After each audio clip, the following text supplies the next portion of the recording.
Hello, it's Maggie, the Cheshire Crafter here. Now, the last time that you saw this quilt, I called it the Beetanical quilt.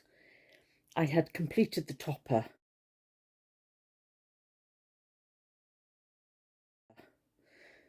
And I'm now at the point where I need to quilt it, and I'm going to quilt it on my new Singer heavy-duty sewing machine. This is the first time I've done it on this. I sewed the topper on my Singer hand-cranked sewing machine.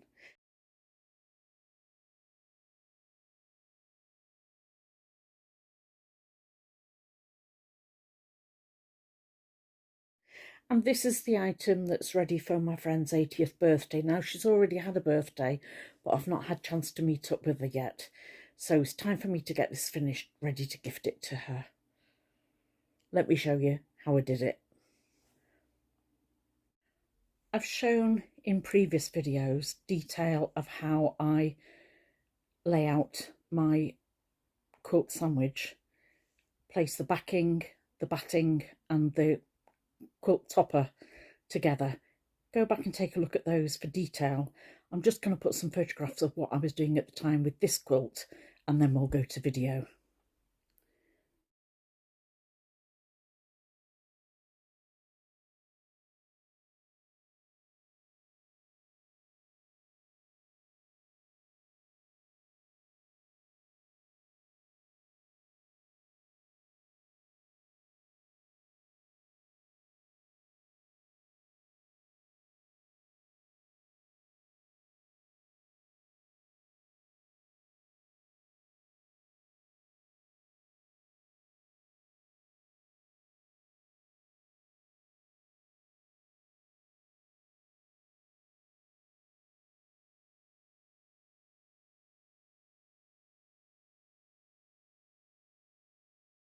To quilt this, I'm using my Singer heavy-duty machine.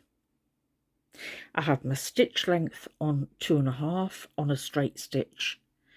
I've changed my needle to a denim needle or a universal. I've gone for a 116. I find that quilting you need a stronger needle to get through all those layers. I'm using my walking foot, and this is a Singer walking foot, and my cotton is a Sylko thread, and this is 36 weight cotton. This is what I sewed this with in the first place. I've loaded up 2 bobbins and I'm ready to go. I'm sewing down the length of the quilt first. I have it rolled up in the throat of the machine, and I have the weight of it secured. I haven't got a table, I've got my computer chair to the side of me, but that's taking the weight to one side. And as you can see, I'm going to sew to one side of the stitch line. I'm not stitching in the ditch, and then I'm going to return and sew the other side of that stitch line. So I've got 2 lines of stitching going down, and I'm working from the middle of the quilt first, and then I'll work outwards.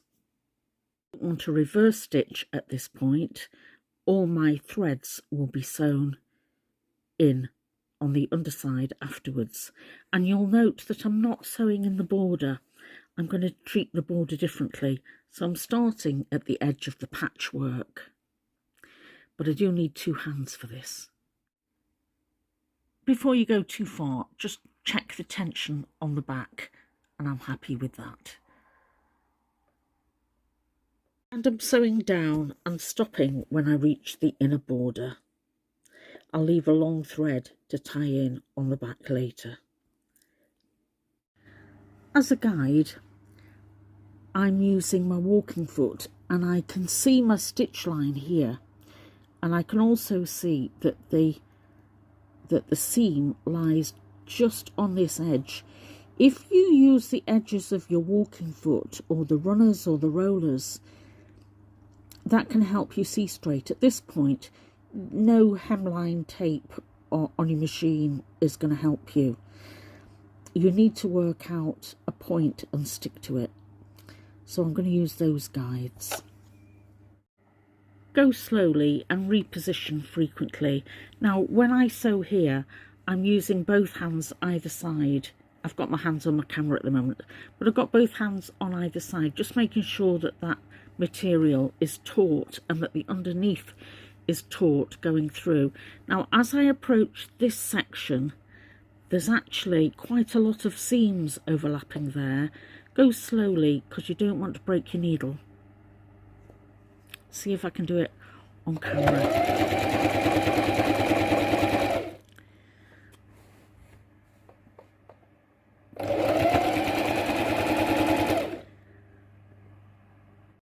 So I've now got two parallel lines. I'm going to do the same on this side of this piece of fabric, this square. Be guided by your batting as to how far distance you need the stitching to be.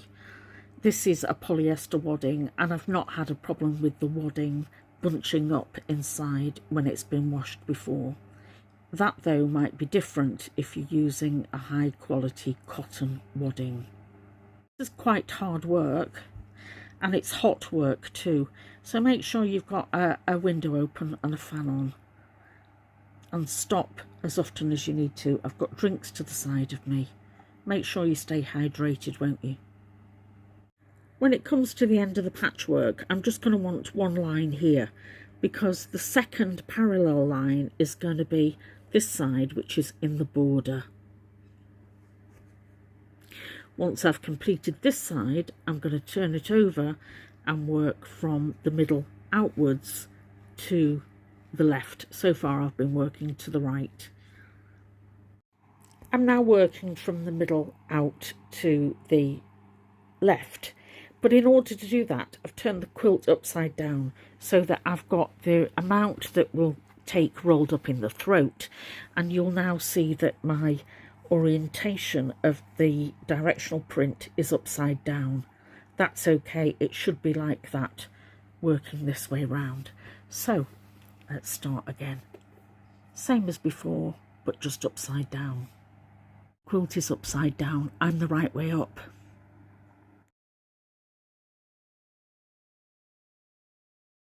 I'm not removing any pins yet, but sometimes I'm just moving them out of the way.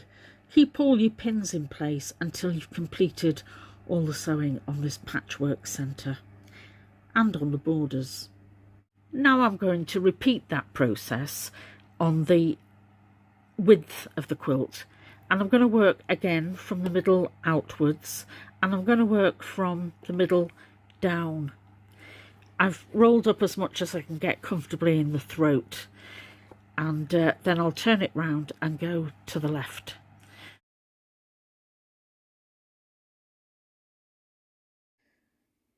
Now that I've completed all the quilting on the patchwork, it gives me a finished edge on the inside.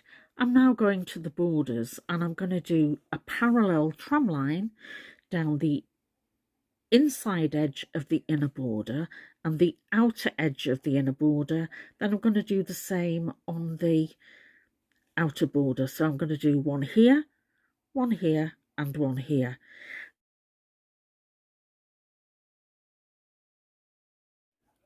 All my loose ends will be buried on the inside, and I'll do that taking them through to the back and then pulling them through with a needle.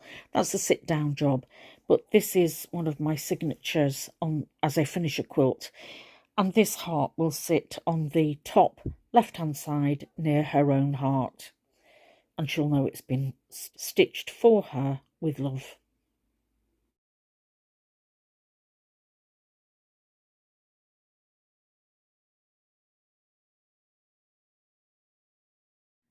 My next stage then is to cut the excess batting and backing off, and I'm going to do that with a ruler and a rotary cutter, and I'm going to just make those edges straight. I'm going to place the ruler so that it sits on this 2 3/4 inch stitch line, which means that I need to move that piece of tape. Let me do that and then I'll show you. There, and that and the dumbbell will really help. Now I am aware I've got my pins in, and this makes this ruler lying flat a little bit more difficult, but I don't want to move those because that's important for keeping the backing in place and the batting. So let me just cut up there, and I'm going to do this obviously all the way around the quilt.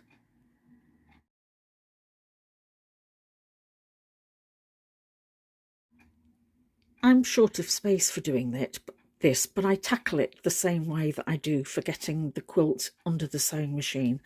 I roll it to one side and I roll it from the top too, and that way I can easily get this flat on my cutting mat. And I'm going to keep these offcuts of backing and wadding because I need to practice some free motion quilting on this new sewing machine I've got. So I'm not throwing anything away here. If there's a delay in completing this quilt, or if you were sending this to a long arm quilter, you would need to put a basting stitch around the edge of the quilt. I'm going to add this bias binding, which is black, to the edge of my quilt, and to do so I've changed my thread, my top thread and my bobbin thread, to a black. I haven't pinned it, I'm just feeling with my fingers, so I'm sure I'm catching the backing in, and I'm just sewing about 1/8 of an inch from the edge on the fold line of the bias binding. It's worth checking on the reverse that you've caught your backing in. I'm now removing the pins as I encounter them.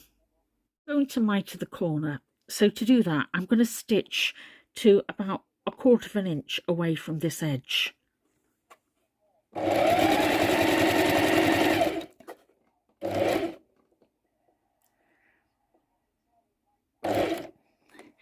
And then lift the needle. I'm not going to leave the needle in because I want to turn the fabric.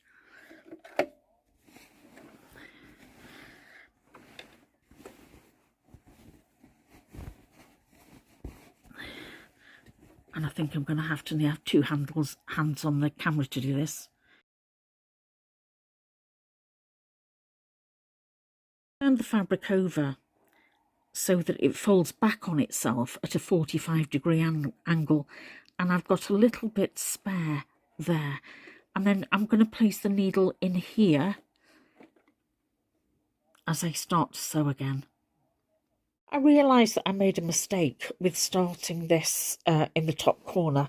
I normally stop partway down my quilts, and because I want to miter this corner, I'm actually going back and unpicking it. And that way I'll have 4 mitered corners, and my trim will start and finish down the length of one of the sides.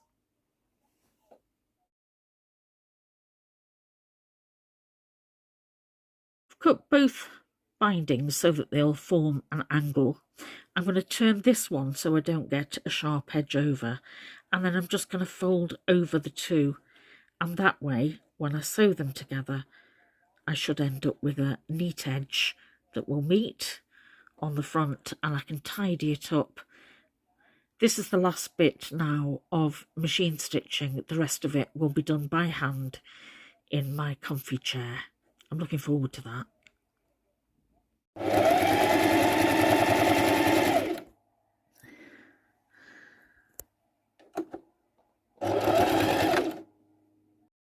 Now it's time to remove all the pins, and then I'm going to stitch in all those loose threads on the reverse.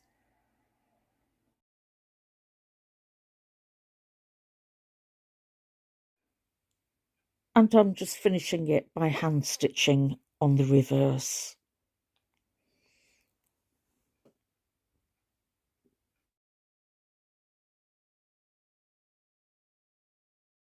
So here's the final quilt. I think you'll agree that that black edge is quite striking, and it really allows the fabric in this to shine. I'll show you the quilting on the back. Again, the double trom line make it quite simple. It's nice and soft. It'll wash on a 40-degree wash, and there is that special message to her that she'll find when she looks for it.